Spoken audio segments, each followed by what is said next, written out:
us for you what a typical day is? I don't really have typical days.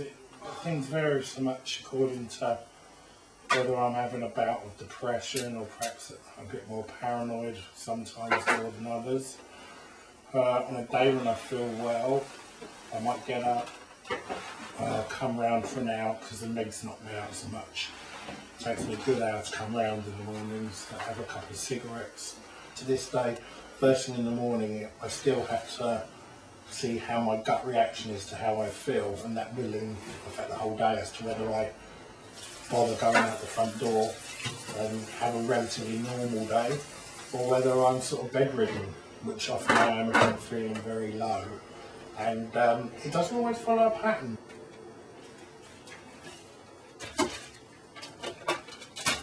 Take antipsychotic medication, which it does keep the worst at bay if I comply strictly with it. The reasons why I think a lot of people, especially perhaps younger people, if I'm coming to that bracket still, but the reason they don't take their meds is side effects. It's heavily sedating, weight gain, I put on a load of weight. But I suppose they're quite effective in what they're supposed to do. It's not the simple cure in a tablet form and all the troubles go away. Is that if it was the whole answer, I wouldn't be making this film today. I would take my tablets and get on with life as before. But it's certainly not as simple as that.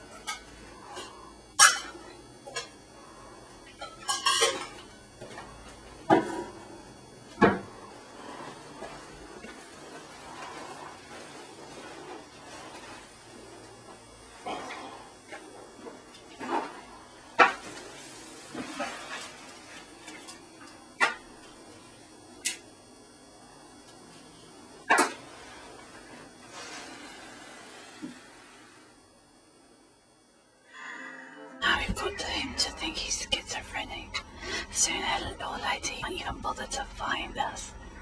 Earlier today he told his mum that his phone was full, but luckily she just told him to stop being paranoid. First 5 or 6 years since my first breakdown, when I didn't have counselling, I didn't have group therapy and only medication,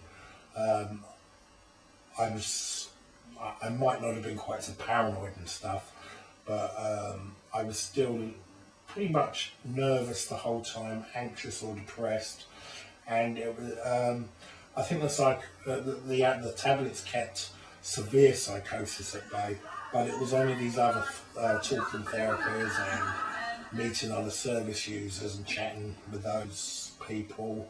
I think that was when I started to tackle the underlying turmoil inside me that perhaps had caused the whole thing to escalate in the first place.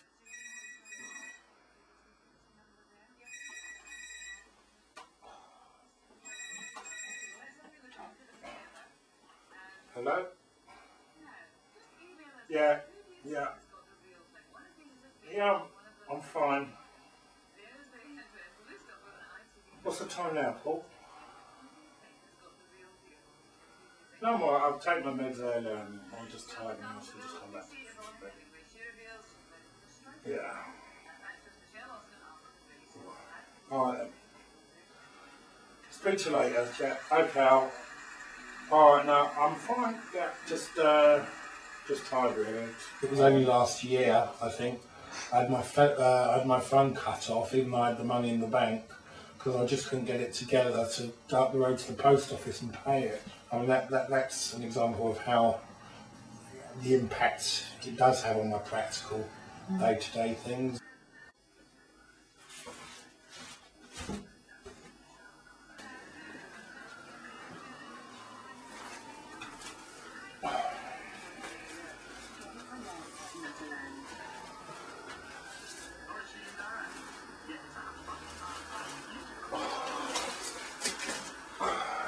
Only when I've dismantled all my electronic appliances, including my phone, but failed to find a single bugging device, do I finally start to accept My mental illness is the source of these voices.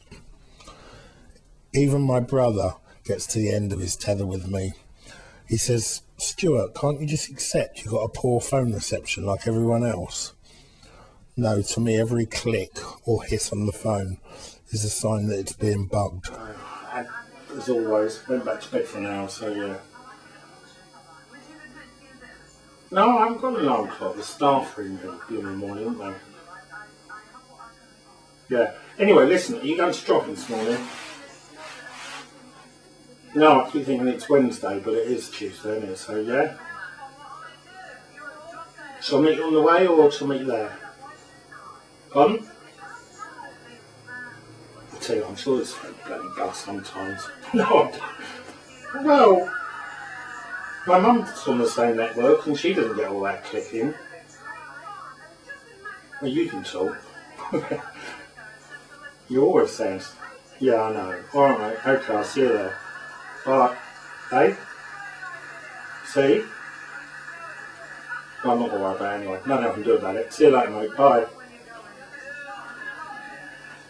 I would say I have to go outside and check my back garden 3 or 4 times because it sounds so convincing that there's people whispering out there about everything I'm doing. So that gives me a sensation that I'm being watched.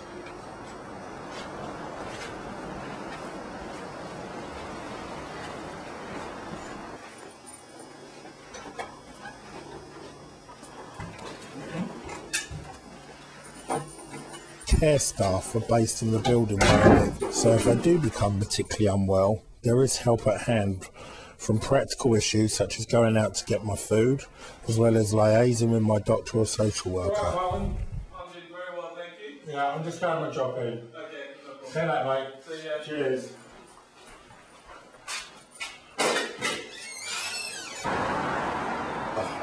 Going to the shop to get just some basic food and stuff is an ordeal because I'll be so scared of why somebody is looking at me. Another common symptom of my diagnosis, which is schizoaffective disorder, is that at times I feel completely swallowed by depression and lack of motivation. It feels totally physical. Often, for a week or more, I become bedridden and withdrawn.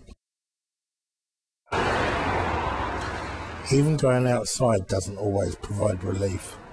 For example, if I see the same person twice in the same day, my care workers have a very difficult time trying to persuade me that this doesn't mean I'm being followed. In the park, I was convinced I was being watched. I could hear whispers which sounded like people using my name. Stu, we can see you. Stu, why are you walking through the bar? We can watch you everywhere.